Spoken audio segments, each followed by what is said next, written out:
वेद का मंत्र कहता है, अनुव्रतः पितु पुत्रो मात्रा भवतु सम्मना। पुत्र कैसा हो,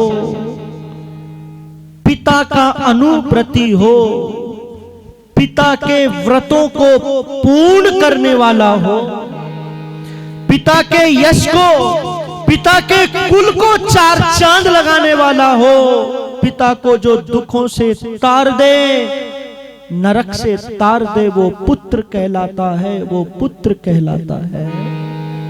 और आचार्य चाणक्य जी लिखते हैं, करके कुकर्म कुल को जो कालीमा लगाए, करके कुकर्म कुल को जो कालीमा लगाए, सुत ऐसा जन्मते ही मर जाए तो अच्छा है, मर जाए तो अच्छा है।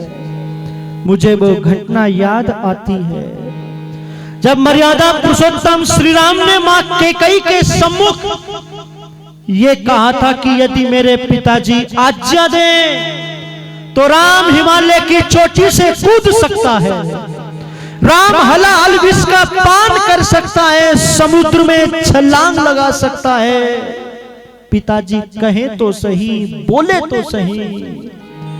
तो कैकेयी ने ये कहा था, सुनो, ये जो राजगद्दी है, ये राजगद्दी मैंने भरत के लिए मांग ली है, और तुम्हारे लिए 14 वर्ष का वनवास मांग लिया है, तुम्हारे लिए वन गमन का आदेश मांग लिया है, आदेश मांग लिया है। श्री राम का चेहरा उस समय पर देखने लायक था, श्री राम का चेहरा उस समय पर भी देखने लायक था जिस समय पर राज्याभिषेक की तैयारी चल रही थी। जब महर्षि वाल्मीकि के वो पन्ने उठा करके पढ़ेंगे तो ऋषि लिखते हैं, चेहरे पर दोनों स्थिति में कोई विकार नहीं था, चेहरा पर कोई बिगड़ापन नहीं था, चेहरे पर एक मुस्कुराहट थी, तेज था। सच कहा है, सुख और दुख में जो महापुरुष रहते हैं वो समान ही रहते हैं, समान ही रहते हैं। श्री राम ने ये कहा कि मां, वो पुत्र सौभाग्यशाली होता है कौन सा, कि जिसको अपने पिता की आज्ञा का अवसर मिल जाता है, अवसर मिल जाता है। आज का जो दौर है वो बड़ा ही बेकार दौर सा चल रहा है। आज अगर पिताजी ये कह दे, बेटा एक गिलास पानी पिला दे मुझको, तो बेटा कहता है एक गिलास पानी भी नहीं पिया जाता आपसे, और जिम में जाकर के 50 किलो का वजन उठाता है व्यायाम शिक्षक के कहने से। निवेदन आपसे करने लगा हूं, श्री राम ने एक उदाहरण प्रस्तुत किया है, उदाहरण। और देखो, वेद के मंत्र यदि थ्योरी है तो श्री राम का जीवन उनका प्रैक्टिकल है, प्रैक्टिकल है। कदम कदम पर वेद की आज्ञा का पालन किया है। सा प्रथमा संस्कृति विश्ववारा, इस संस्कृति के लिए अपने जीवन को न्योछावर कर दिया। निवेदन आपसे करने लगा हूं, बाबा तुलसी ने रामचरितमानस के अंदर बहुत सुंदर सी चौपाई लिखी, जरा ध्यान से सुनना। केरी सुन जननी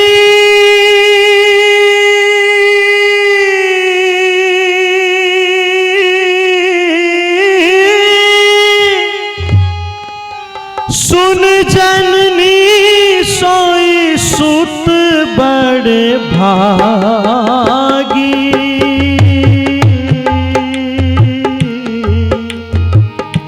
जो पितु मात वचन अनुरागी। सुन जननी सोई सुत बड़े भागी, जो पितु मात वचन अनुरागी। मात पिता प्रिय प्राण समझा के कर दलिचारी पदारथ ताके, रघुकुल रीति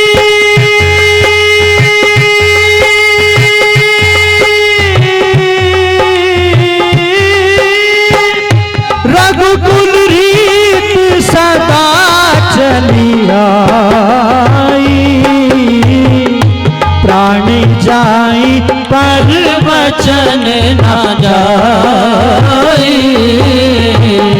प्राण जाई पर वचन ना जाई, प्राण जाई पर वचन ना जाई। ये कहा कि माँ वो पुत्र बड़ा सौभाग्यशाली होता है जिसको अपने पिता की सेवा करने का सुअवसर मिलता है। और माँ आज मैं इस धरती पर सबसे सौभाग्यशाली व्यक्ति हूँ। आज मुझे मेरे पिताजी की आज्ञा का सेवा का अवसर मिल रहा है। माँ मैं तो धन्य हो गया, धन्य हो गया। जिसको अपने माता पिता प्राणों से भी बढ़कर के होते हैं, उसको 4 पदार्थ बिन मांगे मिल जाते हैं। 4 पदार्थ उसको मिल जाते हैं जो अपने माता पिता को प्रसन्न करता है, जो अपने माता पिता की सेवा और शुश्रूषा करता है, शुश्रूषा करता है। आज स्थिति क्या हो गई है? आज राम और कृष्ण के लोगों का जो जीवन है वो विपरीत होता जा रहा है। आज राम और कृष्ण के लोगों का जो उनको भगवान मानते हैं, उनको अपना आदर्श मानते हैं, उन लोगों का जो जीवन है वो रावण की तरह से, कंस की तरह से बनता जा रहा है। कंस का, रावण का, दुर्योधन का अनुगमन कर रहे हैं लोग, राम को छोड़ करके, कृष्ण को छोड़ करके। राष्ट्र कवि मैथिली शरण गुप्त जी की वो पंक्तियां याद आती है, भारत भारती में लिखी थी उन्होंने। देखो जहां विपरीत पथ ही हाय हमने है लिया, श्री राम के रहते हुए आदर्श रावण को किया। हम हैं सुयोधन के अनुज, तजकर युधिष्ठिर को अहो। सोचो भला तब फिर हमारा दिन दिन पतन क्यों ना हो, दिन दिन पतन क्यों ना हो। हम लोगों ने कहा सीताराम सीताराम सीताराम कहिए, जाहि विधि राखे राम ताहि विधि रहिए। पर ध्यान देना, यदि राम की भक्ति करना चाहते हो, यदि राम की पूजा करना चाहते हो तो सुनो, थोड़ा परिवर्तन करना पड़ेगा, थोड़ा सा बदलाव करना पड़ेगा। कौन सा? सीताराम सीताराम सीताराम तो कहिए, जाहि विधि रहे राम ताहि विधि रहिए। जैसे श्री राम रहे हैं ना, वैसे रह करके तो देखो, यज्ञ की रक्षा करके तो देखो, राष्ट्र की रक्षा करके तो देखो, राक्षसों का, आतताइयों का वध करके तो देखो। तुम राम के भक्त कहलाओगे, तुम राम का काम करोगे यदि तुम आतताइयों का नाश के लिए यदि धनुष्मान उठाओगे। आज स्थिति क्या हो गई? हम लोग शस्त्र भी उठाना भूल गए और हम शास्त्र भी उठाना भूल गए। आचार्य चाणक्य ने कहा था, यदि शस्त्र और शास्त्र नहीं उठाओगे तो अपनी संस्कृति और अपने राष्ट्र को खो दोगे, अपनी संस्कृति और राष्ट्र को खो दोगे।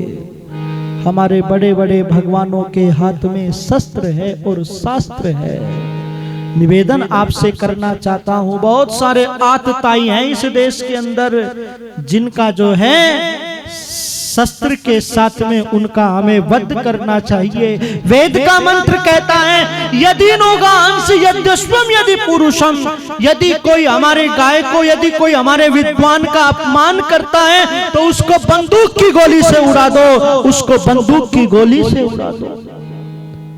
और वर्तमान समय में आप सब लोग जानते ही हैं, इस आर्य समाज का कितना गुणगान करें उतना कम है। ऋषिवर देवदयानंद जी से पहले किसी ने कुरान के लिए एक शब्द तक नहीं बोला, एक शब्द तक नहीं लिखा। पर सत्यार्थ प्रकाश में कुरान की जड़ें हिलाने वाला, पोल पट्टी खोलने वाला अगर कोई साहस का धनी था, अगर किसी ने ये अनूठा काम किया है, तो ये श्रेय जाता है ऋषिवर देव दयानंद जी को, ऋषिवर दयानंद जी को ये श्रेय जाता है। और सुनो, देश में शांति कब आएगी, देश कब स्वर्ग बनेगा? जब ईसाई अपनी धूर्तता को छोड़ देंगे, मुसलमान अपनी क्रूरता को छोड़ देंगे, और ये मुसलमान जिस दिन, ये हिंदू जिस दिन अपनी मूर्खता को छोड़ देगा, उस दिन जो है समाज का कल्याण हो जाएगा, परिवार स्वर्ग बन जाएंगे। आज मुसलमान अपनी क्रूरता छोड़ने के लिए तैयार नहीं है। उदयपुर की घटना है, न जाने कितनी घटनाएं समाज में घटती हैं। कन्हैया लाल को जो है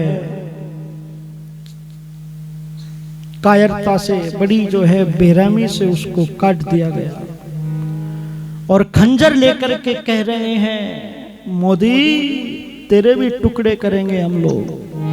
वे लोग जेल में रोटी तोड़ रहे हैं, जेल में दोषी हैं, और जो निर्दोषी है उसका परिवार उजड़ गया। कृष्ण जी महाराज की जब नीति को आप उठा करके पढ़ेंगे ना, तो कृष्ण जी महाराज ने व्यर्थ किसी को छेड़ा नहीं, पर आतताई को कभी छोड़ा नहीं है, आतताई को छोड़ा नहीं है। ये कृष्ण की नीति थी। ऐसा ही काम मेरे श्री राम जी ने किया है, भगवान श्री राम ने किया है, राक्षसों का वध किया है, राक्षसों का वध किया है। इसलिए किसी कवि ने पंक्तियां लिखी थी, जहां पर शस्त्र नहीं होते वहां पर शास्त्र रोते हैं, पछताते हैं। अरे जहां पर शस्त्र नहीं होते वहां पर शास्त्र रोते हैं, पछताते हैं। और मुनि विश्वामित्र को यज्ञों में सफलता तभी मिलती है जब पैरे पर धनुर्धर राम खड़े पाते हैं, पैरे पर धनुर्धर राम खड़े पाते हैं। मस्जिदों में बम के गोले मिलते हैं, बम के गोले, AK-47 बंदूक मिलती है, और हमारे घरों के अंदर एक बढ़िया सी मजबूत सी लाठी नहीं मिलेगी, लाठी। निवेदन आपसे करना चाहता हूं, अपने भगवानों का अनुसरण करो। उनके हाथ में शस्त्र थे, हनुमान जी के हाथ में गदा थी, गदा। हमारे शिव जी के हाथ में त्रिशूल था, सुदर्शन चक्र था, मधुसूदन के पास। बहुत किन किन का नाम लूं, यदि वीरों का नाम लूं, वो बंदूक से बड़ा प्यार करते थे, और ये कहते थे कि हमारे पास में बंदूकें होनी चाहिए, हमारे पास में वेद शास्त्र होने चाहिए, उपनिषद होने चाहिए, वो कहते थे। मैं चर्चा वहां पर करने लगा था कि मर्यादा पुरुषोत्तम श्री राम का जो जीवन है वो वेद के अनुकूल जीवन है, अनुकूल जीवन है। आज इस देश के अंदर वृद्धाश्रम खुलते जा रहे हैं, वृद्धाश्रम। 1500 वर्ष पीछे चले जाइएगा आप, या ज्यादा बोल गया मैं, 30-40 साल पीछे चले जाओ, वृद्धाश्रम नहीं थे इस देश के अंदर। अभी कुछ ही दिनों से वृद्धाश्रम बढ़ते जा रहे हैं, खुलते जा रहे हैं, और उनकी स्थिति क्या है? माता पिता जो है, सुबह के समय लोग भगवान का नाम लेते हैं, वो रोते हैं, रोते। कभी जाकर के देखना वृद्धाश्रमों की स्थिति। एक दिल्ली की घटना मुझको याद आती है। एक माँ के पति का प्राणांत हो गया, और उसके बेटे ने उसको वृद्धाश्रम में छोड़ दिया। वृद्धाश्रम में एक दुख तो माँ पे ये था कि पति चले गए, दूसरा दुख बेटे ने जो है किनारा कर लिया। धीरे धीरे माँ ने जो है उस समय को काटा। जीवन के अंतिम क्षणों में कहती है, एक बार मुझको मेरे बेटे से लाकर के मिलवा दो। बेटा आ गया, और जब बेटा आया तो माँ ने कहा, बेटा तू बड़े दिनों के बाद में आया है, मुझे तेरी बहुत याद आती थी। तो बेटे ने कहा, माँ बता फिर तू क्या चाहती है? बोले, बेटा वृद्धाश्रम में पंखे नहीं है, पंखे लगवा। बोले और बोले फ्रिज नहीं है, फ्रिज रखवा। दूसरी बात कहता है माँ अब तेरा जाने का समय आ गया है, तू जा रही है, अब ये फ्रिज और पंखे किस लिए लगवा रही है? तो माँ के ममता को देखिएगा। माँ ने कहा बेटा तेरी संतान भी तुझको वृद्धाश्रम में छोड़ेगी, और मैंने किस तरह से गर्मी में भूखे रह करके कैसे मैंने अपने जीवन को काटा है। ये जो फ्रिज और पंखे हैं बेटा ये तेरे लिए लगवा रही हूं, जो कठिनाइयां मैंने भोगी हैं वो तुझको ना भोगनी पड़े। ये फ्रिज और पंखे तेरे लिए है, मेरे लिए नहीं। इसलिए लोगों अवश्य में भोक्तव्यम कृतम कर्म शुभाशुभम, किए हुए कर्मों का फल निश्चित रूप से भोगना पड़ता है। इसलिए माता पिता की सेवा करो और अपने जीवन को उन्नति की ओर लेकर के चलो। पंक्तियां मुझको याद आती हैं, माता पिता का जो प्यारा बनेगा सबकी आंख का वो तारा बनेगा। माता पिता का जो प्यारा बनेगा सबकी आंख का वो तारा बनेगा। आशीर्वाद सुखों का सुख उजियारा बनेगा। माता पिता का जो प्यारा बनेगा सबकी आंख का वो तारा बनेगा। सबकी आंख का वो तारा बनेगा। श्री राम ने माता पिता की आज्ञा जैसे मानी, श्री राम ने माता पिता की श्री राम ने माता पिता की आज्ञा जैसे मानी। ऐसा धीरज धर्म धार था कोई कोई जानी। ऐसा धीरज धर्म धार था कोई कोई जानी। सुख रम निशानी तुम्हारा बनेगा। सबकी आंख का वो तारा बनेगा। सबकी आंख का वो तारा बनेगा। माता पिता का जो प्यारा बनेगा सबकी आंख का वो तारा बनेगा। माँ की आज्ञा मान शिवाजी अमर हो गए ऐसे। चंदा सूरज चमक रहे हैं नीलांबर में जैसे। चंदा सूरज चमक रहे हैं नीलांबर में जैसे। माँ की आज्ञा मान शिवाजी अमर हो गए ऐसे। चंदा सूरज चमक रहे हैं नीलांबर में जैसे। ओ मैं से कैसे किनारा बनेगा सबकी आंख का वो तारा बनेगा। माता पिता का जो प्यारा बनेगा सबकी आंख का वो तारा बनेगा। मात पिता का ऋण ना उतरे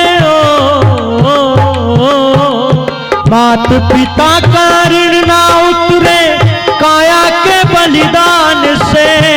श्रवण से सच्चे सुख सेवक जीवन जीते शान से।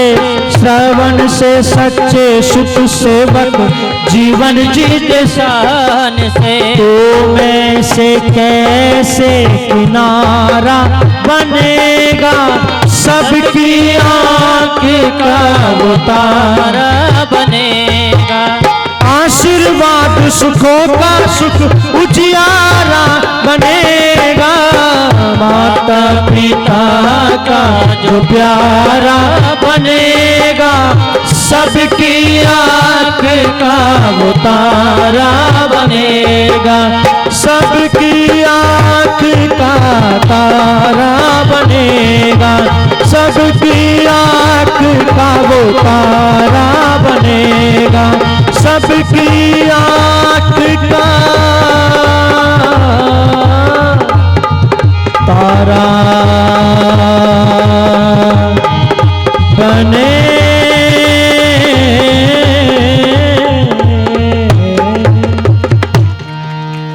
मात पिता का जो प्यारा बनेगा, धन्यवाद आर्य जी का, सबकी आंख का वो तारा बनेगा, तारा बनेगा। और मात पिता का ऋण ना उतरे काया के बलिदान से, श्रवण से सच्चे सुत सेवक जीवन जीते शान से। और तू मैं से कैसे किनारा बनेगा, सबकी आंख का वो तारा बनेगा। परिवार स्वर्ग बन जाएंगे जब अनुव्रतः पितु पुत्रो मात्रा भवतु सम्मना का संदेश परिवार में आ जाएगा। परिवार स्वर्ग बन जाएंगे, परिवार संगठित हो जाएंगे।